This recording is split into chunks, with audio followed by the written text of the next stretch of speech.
Salut tout le monde, Mike ici avec Jimmy pour un autre épisode de la Révolution Bitcoin. Puis c'est l'épisode numéro 20. Donc aujourd'hui, on va faire les choses un peu différemment. Puis moi, je veux tout d'abord lancer directement dans le sujet. Parlons des vraies affaires. On travaille pour 100 000 heures dans nos vies. On se lève tôt le matin, on se prépare, on va au travail, on est stock dans le trafic pendant un bon montant de temps aussi.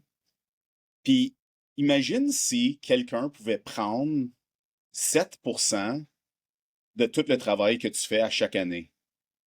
Mais c'est ça qui arrive en ce moment. Quand notre monnaie se fait dévaluer par l'inflation, c'est littéralement comme si l'énergie que tu as créée, puis tu as reçu des jetons en échange, on appelle ça de l'argent fiat, et se fait voler. Voler, ça disparaît dans l'éther. Donc, Jamie, aujourd'hui, je veux parler de ce sujet-là. C'est un sujet super important pour les Bitcoiners parce que nous, on pense que le Bitcoin, c'est une solution à ce problème-là. C'est une monnaie qui va être protégée de l'inflation et donc, ça va protéger notre énergie. Puis nous, on ressent ces effets-là. On a, depuis qu'on a rentré dans le Bitcoin, on sent un niveau de liberté, Ouais, d'optionnalité. On a beaucoup d'options, de je dirais en anglais lightness, tout est plus léger. ouais, Euh, effectivement. donc, parlons de ça, Jimmy. Ouais. C'est quoi ton expérience avec le Bon. concept de l'énergie et la préservation de l'énergie? Pour moi, moi puis Mike, on a deux perceptions différentes de l'énergie. On va y aller avec nos idées. C'est que moi, de la manière que je vois ça, je vais vraiment avec la base de la base. Quand on est sur Terre ici, à chaque jour, quand on se lève, on a besoin d'énergie dans notre corps pour aller faire les choses qu'on veut faire. Justement, pour aller travailler, notre concentration, c'est de l'énergie. Pourquoi on se concentre? C'est pour accomplir des tâches, faire le travail, puis être rémunéré à la fin de la journée et à la fin de la semaine. Cette énergie-là qu'on a mis toute la semaine pour aller travailler avec notre concentration à la job, c'est justement, on va dire, contenu à la fin dans notre paye. Fait que, exemple, on prend des chiffres au hasard. On fait 1000 $ par semaine. Bon, ben, ce 1000 $ là a été accompli par vous-même, qui a été travaillé pendant 5 jours. Le but de la vie, c'est de justement aller travailler puis d'accumuler de l'énergie pour être capable de faire des choses par après, soit voyager, accomplir des projets, faire vos passions, faire des soirées ou des journées avec vos enfants, des amis, peu importe, des soupers, aller au restaurant, c'est tout ça qu'on fait avec notre énergie. Puis, justement, quand on va travailler, on se dit, hey, on va avoir une récompense avec notre paye, on va aller faire telle chose. Mais dans le système qu'on vit présentement, l'inflation qui est supposée d'être de 2 à 3 par année, ça, c'est pas vrai. C'est environ 7 par année à tous les ans. Ça prend pas beaucoup d'années pour perdre beaucoup d'énergie. Si vous gardez votre argent dans votre compte pendant 3, 4, 5 ans, vous avez perdu 7 fois 5, exemple 35 de votre argent. Fait que 35 de toute l'énergie que vous avez donnée à votre job disparaît en 5 ans. Alors, le Bitcoin, là, présentement, là, c'est justement une monnaie qui a été conçue parfaitement pour monsieur, madame, tout le monde et pour tout le monde sur la planète Terre pour justement pas perdre l'énergie qu'on accumule à aller travailler. Fait que quand on économise en Bitcoin, c'est que notre énergie est contenue dans les 21 millions de Bitcoins qui n'a pas d'inflation ni de personnes qui contrôlent la quantité totale de Bitcoin. Par exemple, le dollar canadien, à la COVID, il s'est fait imprimer beaucoup, comme aux US, comme partout dans le monde. Fait qu'il y a eu beaucoup d'inflation, beaucoup d'énergie qui a été enlevée du système. Le Bitcoin, lui, il empêche ça. Fait que moi puis Mike, justement, on parle de liberté, de toutes ces affaires-là. C'est la base de tout, c'est notre énergie, puis le Bitcoin, c'est lui qui nous aide le plus à garder notre énergie minimum, mais même le Bitcoin nous en redonne. Parce qu'il y a beaucoup de gens sur la Terre qui n'ont pas de Bitcoin encore ou ils ne comprennent pas le Bitcoin. Moi puis Mike, notre mission, c'est justement d'enseigner c'est quoi le Bitcoin pour que les gens qu'on aime, les gens qui nous écoutent, peu importe de où qu'ils viennent dans le monde, qui comprennent c'est quoi la base de la vie, c'est l'énergie.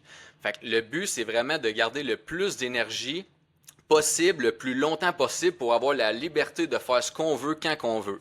Fait que toi, Mike, est-ce que tu aurais quelque chose à ajouter à ça? C'est vraiment juste la Ouais. base. Ça serait difficile d'ajouter à ça, c'était très bien dit. Moi, je pense que c'est le temps de comme quelques analogies, tu sais. Il y a des Bitcoiners, tu sais, dans notre espace qui utilisent l'analogie du bateau avec un trou dedans. Mhm. T'essaies de te rendre de l'autre côté de la rivière ou tu veux traverser l'océan. Essaie de le faire avec un trou dans ton bateau, puis tu as constamment besoin d'enlever l'eau. Ben, c'est similaire. Tu sais, c'est une Ouais. analogie, mais c'est similaire. Tu sais, on a besoin de travailler pas mal plus fort à bloquer le trou ou du moins enlever l'eau. Puis la personne moyenne, ce qu'elle a besoin de faire ces temps-ci pour juste rester à niveau, c'est investir. Puis, dans le temps, by the way, guys, c'était pas normal que monsieur, madame, tout le monde avait besoin d'investir pour rester à niveau. Mhm. C'était pas normal, là. Tout ce qu'ils avaient besoin de faire, c'est sauver leur argent dans le banque, dans leur compte de banque. Puis, ils étaient payés comme un taux d'intérêt très raisonnable, comme 4%, 3 à 5%, quelque chose comme ça. Mais là, c'est comme, si t'es pas investi dans les SP 500, le S&P 500, qui est comme les 500 plus grandes compagnies au monde, t'es en train de reculer. Puis même si t'es investi dans ces 500 compagnies-là, tu restes à niveau. Neutre. Ouais, c'est ça. Il y a pas de gain. Il n'y a pas de gain. Hmm. Contraste ça avec le Bitcoin.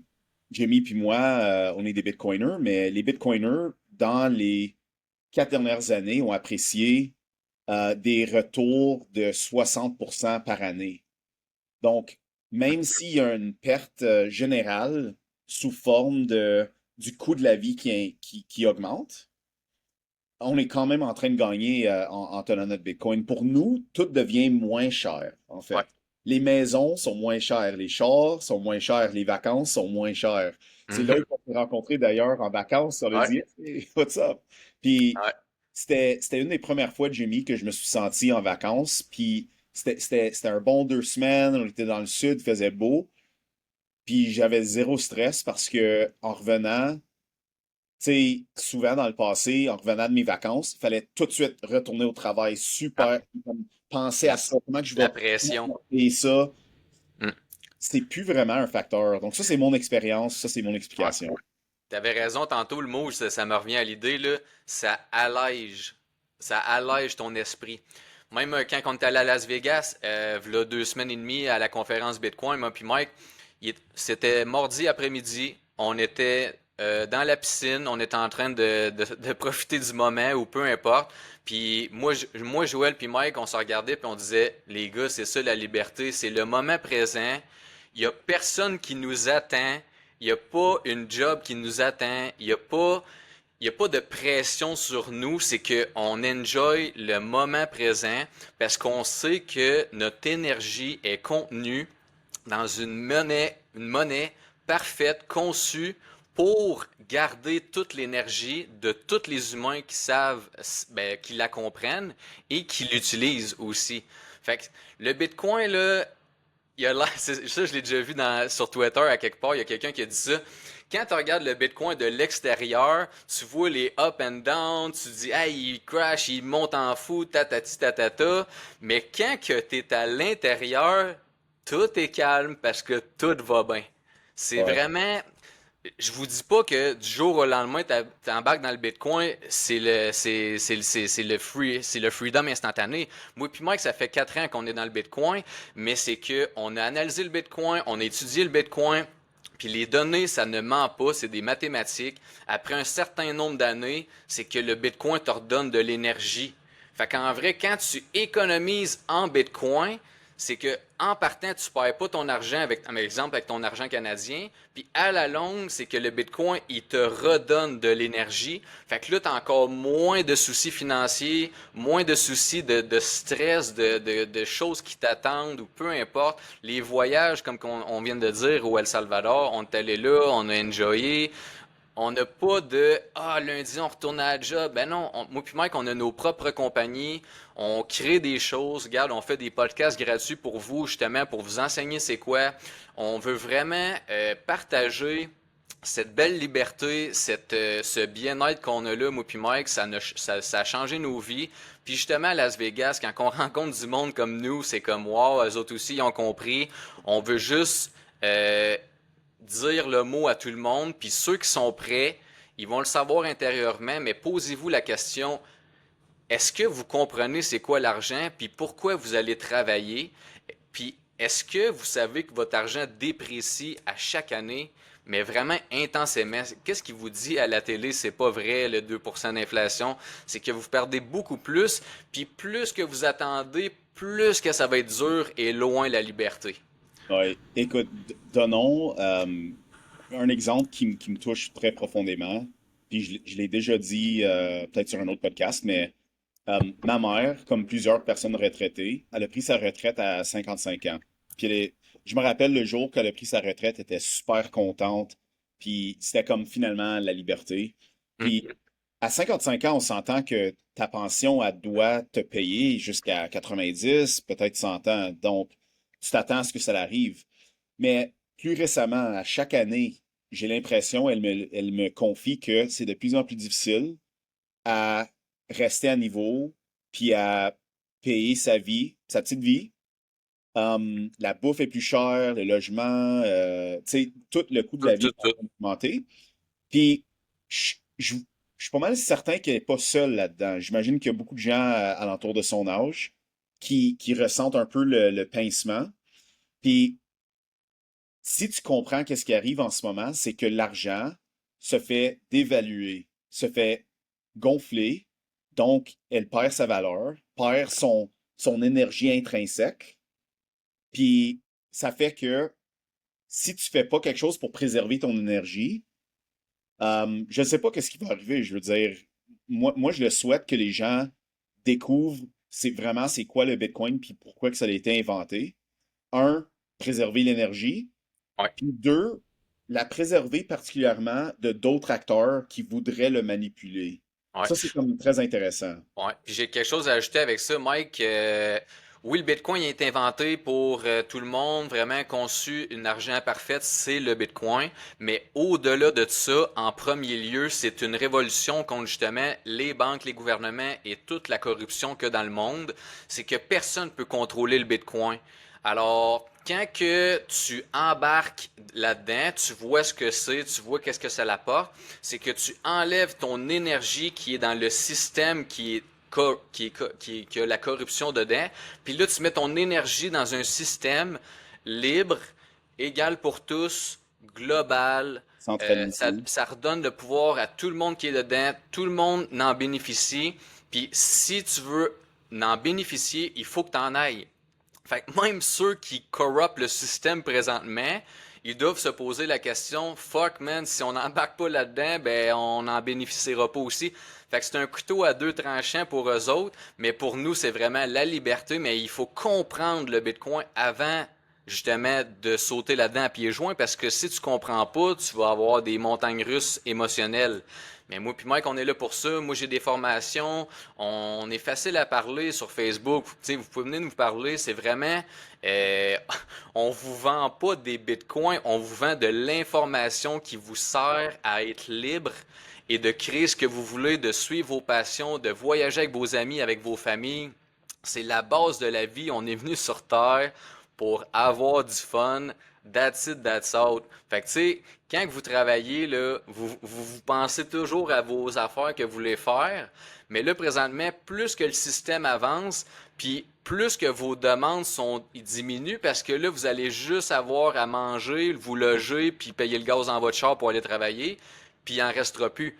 Fait que plus que t'attends, plus que tu vas être pogné. Fait que le Bitcoin, ça vraiment, ça redonne l'énergie à ceux et celles qui comprennent et qui en ont, puis qui justement l'utilisent. So, Jimmy, je pense une chose que j'entends souvent de mes amis puis ma famille, c'est ah, mais je suis trop tard pour rentrer dans le Bitcoin. Hmm. Puis ça, c'est très intéressant comme commentaire. Ben, je veux clarifier une couple de choses. Le Bitcoin est très jeune en tant que Très. classe d'actifs. Je veux dire, Bitcoin a à peine 17 ans. Puis si tu regardes d'autres classes d'actifs, l'immobilier, ça a quel âge? Ça Ouais, fait c'est des centenaires. Ben, tu sais, des milliers d'années. ouais, c'est ça. Mais on achète encore de l'immobilier pour Mm. préserver notre énergie, notre valeur, puis d'investir. Le Bitcoin a 17 ans. Sur ça, c'est comme un que je pourrais dire. Puis un autre, c'est peut-être une mécompréhension au niveau de t'as pas besoin d'acheter une unité complète. T'as pas besoin de sortir 100, tu sais, 140 000 aujourd'hui à peu près pour acheter un Bitcoin. Tu peux acheter n'importe quelle dénomination de Bitcoin jusqu'à un 100 millionième. Ouais. Puis ça vaut des fractions d'une scène en ce moment en dollars canadiens. Puis je pense que ça fige les gens un peu parce qu'ils se disent, ben, je suis trop tôt, puis j'ai pas assez d'argent pour acheter un Bitcoin. Non, non, tu comprends pas. Si tu veux préserver qu'est-ce que tu as en ce moment, je m'en fous si tu as 500 dollars dans le compte de banque, tu peux acheter 500 dollars de Bitcoin. Comme ça. Une maison, tu peux pas acheter 500 dollars de maison, de parc immobilier. Non, Puis si si, admettons, tu avais l'argent pour acheter une maison, ça va te prendre un mois ou plus pour ah, faire cette transaction-là. Le minimum. Bitcoin, je te le dis, là, si tu décides là d'acheter du Bitcoin, tu l'as dans peut-être 5 minutes dans ton compte. C'est à toi, là. Mm. Ça prend Ouais. pas longtemps de l'avoir. Exactement. Puis comme tu dis, pour rajouter à comment que le Bitcoin il est jeune, c'est que le Bitcoin il est tellement bien conçu et bien fait. Dans vraiment pas long, il va dépasser le market cap de l'or, la capitalisation boursière de l'or. Parce qu'en vrai, le Bitcoin, c'est beaucoup plus que l'or. Il fait ce que l'or fait, mais mieux. Puis en même temps, c'est un argent, en même temps, c'est une réserve de valeur. C'est plein de choses en même temps. C'est pour ça qu'on vous informe là-dessus. Puis la journée qui va dépasser le market cap de l'or, c'est que le Bitcoin va être à 1,2 million USD, pas canadien, là, 1,2 million USD. Puis vu que le Bitcoin est encore mieux que l'or, c'est qu'il va aller encore plus haut que l'or. Parce que là, il y a une cible justement de, je pense que c'est 300 trillions de dollars, l'argent liquide mondial, US. C'est comme 300 trillions. L'immobilier, c'est la même chose. Fait que là, présentement, là, il y a beaucoup de monde dans l'immobilier. On parle pas juste du monde qui ont des petites maisons là, en ville. Là. On parle du monde qui ont des gros buildings, peu importe si ça soit commercial, industriel ou peu importe. C'est que là, ils sont en train de se dire, avant, on mettait notre argent, notre réserve de valeur, eux autres aussi, pour garder leur énergie dans des infrastructures. Mais ces infrastructures-là, ils dépérissent puis ça coûte cher à entretenir. Versus le Bitcoin, mettons une compagnie qui ont beaucoup d'usines ou peu importe, ils commencent à acheter des bitcoins. Ils ont juste à acheter des bitcoins pour garder leur valeur, puis la valeur, elle augmente. Fait que là, vous allez voir de plus en plus, ça sera pas juste monsieur, madame, tout le monde qui achète des bitcoins. C'est des grosses compagnies, ça va être des grosses entreprises partout dans le monde, des pays, comme qu'on parlait dans d'autres podcasts, des pays. Tous ces gens-là, c'est des gens normaux qui ont des compagnies, mais même les banques, ils vont en acheter pour garder leur argent, pour faire des emprunts et tout et tout. Fait que le but, là, c'est justement d'apprendre c'est quoi le Bitcoin avant tous ceux-là. Parce que là, ça s'en vient. Puis c'est pour ça qu'on est ici, pour vous informer de cette vague-là qui s'en vient. C'est comme la Mobile Wave. En 2010, il n'y avait pas grand monde qui a des téléphones cellulaires, des iPhones, puis tout. Puis en 10 ans, là, tout le monde en a. Fait que c'est la même affaire dans le Bitcoin. Dans 10 ans, tout le monde va en avoir, no matter what. Puis, justement, Mike, je vais juste bifurquer un petit peu sur le sujet. On parlait justement avant le podcast, moi puis Mike, la guerre qu'il y a présentement en Iran, là, je pense que c'est hier, j'ai vu la nouvelle sur Twitter. Toutes les banques, plus d'argent. Plus d'argent, les ATM, plus d'argent, ils ont tout bloqué. Le monde en Iran, ils ont plus une tabarnak de scènes pour sortir du pays. Fait que ça peut arriver n'importe où dans le monde, même si on n'a pas des guerres au Canada. Ils ont le piton on-off pour vous enlever votre argent ou juste vous la bloquer, vous la geler ou vous bloquer une transaction. Le Bitcoin, là, ils peuvent pas faire ça. Vous avez votre propre argent chez vous. Vous êtes owner de votre énergie. C'est ça le but. Puis encore là, le Bitcoin fait tout ça en même temps en n'ayant aucun PDG puis aucune entité à la tête de ça. C'est la beauté du Bitcoin. Je recule de 10 secondes. Vas-y, Le- Mike. c'est pas juste que ton argent a un trou dedans. C'est-à-dire, il y a une fuite d'énergie. Tu la contrôles même pas à la base. C'est même pas juste Ah, qu'elle est c'est en ça, exact. déprécié, c'est que dans certaines circonstances, et oui, au Canada aussi, tu vas te faire enlever ton argent. Mhm. Le Bitcoin, c'est pas possible. Puis, il y a une valeur intrinsèque à quelque chose, une monnaie neutre comme ça, souveraine. Il y a une valeur intrinsèque. Les gens, ils me demandent souvent, mais c'est quoi la valeur intrinsèque? Um, Moi, je peux transférer à Jimmy la valeur d'une maison moyenne à Gatineau en 10 minutes sans que aucune personne au monde, ou gouvernement, ou CIA, NSA, milliardaire, Ouais. Zuckerberg, Elon Musk peut m'arrêter. Hmm. Parce que moi, je veux transférer ça à Jimmy. Peut-être qu'il m'a rendu un service, peut-être que, bon, j'ai acheté sa maison, je ne le sais pas, mais ça, c'est de nos affaires. Exact. C'est la liberté énergétique que chaque humain a.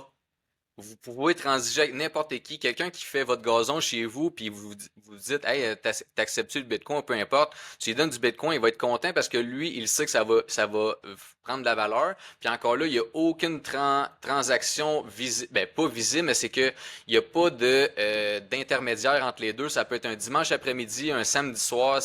C'est vraiment la liberté de transaction, la liberté globale, la souveraineté, comme qu'on disait tantôt. Et la Euh, préservation de Ouais, valeur. géographique, la préservation justement de votre argent, pas d'inflation. Le Bitcoin, il n'y a aucune inflation, c'est 0%. Il y en a 21 millions et jamais plus. Fait que ça contient, là, le Bitcoin, j'aime ça faire une boîte, là. C'est une boîte carrée avec 21 millions de Bitcoin dedans, il n'y en aura jamais plus, l'énergie, elle reste là-dedans. Fait que qu'est-ce qu'ils font les Bitcoins? Ils prennent de la valeur. Chaque Bitcoin prend de la valeur à l'infini parce que le fiat money, l'argent liquide en papier, se fait imprimer à l'infini. Fait qu'il n'y aura jamais un top pour Bitcoin à cause de ça. C'est totalement le contraire du système qu'on est dedans. Fait que c'est pour ça qu'il faut prendre le temps. 5 à 10 heures, vous pouvez comprendre le Bitcoin puis vous dire, ah ben, tabarnak, j'ai pas compris l'argent depuis que je travaille depuis le début de ma vie, mais là, en moins de 10 heures, j'ai compris. Puis c'est là que le clic il se fait dans votre tête. C'est truqué parce que c'est difficile, c'est pas facile pour tout le monde, puis il faut se le dire. À l'école, on n'a pas eu une éducation sur comment le système monétaire fonctionne. Pas une fois, même pas un peu. Ouais. Puis, tu sais, à la limite, même pas de finances personnelles, mais ça, c'est un autre sujet. Puis, le Bitcoin, c'est un sujet un peu intimidant parce que on le retrouve à l'intersection euh, de, de la science de l'informatique, la cryptographie, l'économie, la physique, l'histoire, puis toutes ces choses-là. L'ingénierie. Donc, l'ingénierie, ça peut être intimidant, mais c'est pour ça qu'on voulait commencer l'épisode avec un concept très facile, très simple, que tout le monde vit. Ça devient de plus en plus cher de vivre nos vies. La raison principale pour ça, c'est que notre monnaie ne préserve pas sa valeur. Elle ne préserve pas notre énergie qu'on a obtenue sous forme de jetons qu'on appelle l'argent, Hmm. le fiat. Puis une des solutions, mais la meilleure solution, je dis une des parce que dans le passé, l'or avait un effet de préservation de valeur qui était un peu supérieur à l'argent imprimé parce que tu peux pas faire une infinité d'or. Tu sais, il y a quand même de l'énergie qu'il faut mettre dedans. Mais là, on a créé quelque chose qui est 100 fois meilleur que l'or. Puis, puis c'est ça qui est en train de transformer le monde entier, mais aussi le monde des finances, que moi puis Jimmy, on a découvert, puis on a hâte de partager ça. Euh, donc, je sais pas, Jimmy, peut-être qu'on peut l'en laisser pour un autre épisode, mais moi, je veux Ouais. définitivement rentrer un peu plus en profondeur la prochaine fois, peut-être pour l'épisode 21. Ouais. On Ouais, va, bonne idée. on va Hmm. regarder, euh, on va comparer le Bitcoin à l'immobilier. Puis la Ouais. raison pourquoi, c'est l'immobilier, c'est comme l'actif préféré des Canadiens, Ouais. right? La plupart des Canadiens dans la moyenne classe ont probablement une propriété ou comme ils ont investi en immobilier. Puis vous allez voir, je vais faire une comparaison un à un. On va regarder différents scénarios, puis je vais montrer que dans presque tous les scénarios, ça fait plus de sens d'avoir du Bitcoin. Même si tu as besoin de louer Ouais. une appart, puis l'argent que tu vas sauver, si tu le mets dans le Bitcoin, tu vas outperform, tu vas surperformer ton immobilier de beaucoup, beaucoup, beaucoup. Donc, on pourrait parler de ça la prochaine fois. Oui, effectivement. Puis on va se rendre compte que ça revient tout le temps à la base de l'énergie. Entretenir une maison, un logement, passer le gazon, faire de la tuyauterie, peu importe, dealer avec les locataires, c'est tout de l'énergie, de la concentration que vous avez à faire. Prendre le téléphone, faire du physique, peu importe, des travaux, des appels, peu importe, le Bitcoin, tu n'as rien à faire. C'est que quand tu calcules toute l'énergie que tu as à mettre pour telle affaire versus le Bitcoin qui est ici, il n'y a aucune comparaison. Fait que c'est pour ça, à un moment donné, le déclic qui se fait, puis c'est comme, OK, c'est le Bitcoin, puis rien d'autre. Si vous voulez économiser votre énergie, c'est sûr que si vous voulez une maison, avec votre famille, acheter une maison, c'est pas ça qu'on dit. Nous autres, c'est pour économiser votre énergie. L'immobilier n'est pas un investissement pour économiser l'énergie à long terme. C'est vraiment deux affaires différentes. C'est pas idéal. Je pense Ouais, qu'il y c'est a ça, bien des exact. gens qui l'utilisent pour ça en particulier, mais c'est vraiment quand tu le compares au Bitcoin, il n'y a pas de comparaison. Puis je pense que je te l'ai dit, Jimmy, j'ai vendu ma maison en 2023, j'ai acheté du Bitcoin. J'avais fini avec l'immobilier là. Jusqu'ici, tu sais, en tout cas, je vais sauver l'histoire pour l'épisode Ouais. 21, mais depuis ce temps-là, zéro stress. Mm. Zéro appel, les tuyauteries sont pas toutes pétées, comme, Ah, yo, c'est pas comparable. C'est même pas dans le même univers, là, non, non. comparable en termes d'investissement. Ouais, Donc, on va finir avec ça, Mike, parce on pourrait en parler encore pendant 2 jours sur le podcast. On va juste vous réserver d'autres podcasts avec du contenu intéressant comme ça. Puis pour finir, pour ceux qui l'écoutent jusqu'à la fin, qui nous écoutent là présentement, dites-nous si vous avez aimé ça. Est-ce que vous en voulez plus des épisodes comme ça? Vous avez d'autres idées de contenu qu'on pourrait faire? Tu sais, moi puis Mike, on est vraiment. On connaît beaucoup de choses dans le Bitcoin. Si vous voulez savoir d'autres choses concernant le Bitcoin, gênez-vous pas de commenter, même de partager. On va sûrement finir par faire des concours ou peu importe. On va avoir des émissions spéciales. Fait que gênez-vous pas de nous donner vos idées, puis on se revoit la semaine prochaine pour l'épisode 21. Merci tout le monde. Bonne pas de soirée. problème. Ciao.